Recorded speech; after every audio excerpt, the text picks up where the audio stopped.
Olá, eu sou Dani Bittencourt, fotógrafa, e hoje eu vou comentar com vocês os do's e don'ts, ou seja, o que fazer e o que não fazer na gestão de carreira do fotógrafo autônomo.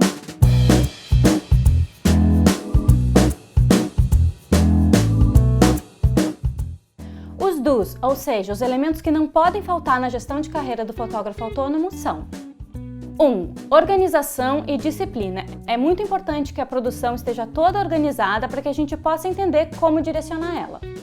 2. Autoconhecimento. Como a gente vai preparar a gestão a partir das características pessoais, é importante que a gente entenda que características são essas. 3. Metas. Também é importante que a gente se desafie um pouco, que a gente saia do lugar que a gente já está ocupando. Então, ter uma lista de metas nos ajuda muito nessa proposta. E os don'ts, que é aquilo que eu acredito que não seja bom fazer dentro de uma gestão do fotógrafo autônomo. Primeira coisa, tentar se encaixar dentro de uma dinâmica formal de trabalho. A gestão aqui vai acontecer dentro da autonomia, então é importante que o fotógrafo tenha isso em mente.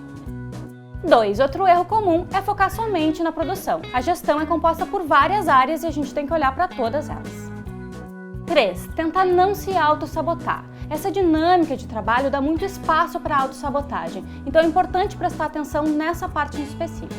Obrigada por terem assistido o vídeo, espero que vocês tenham gostado. Não se esqueçam de seguir a Doméstica nas redes sociais e se quiserem aprender um pouco mais sobre gestão do fotógrafo autônomo, eu convido vocês a participarem do meu curso online aqui na Doméstica.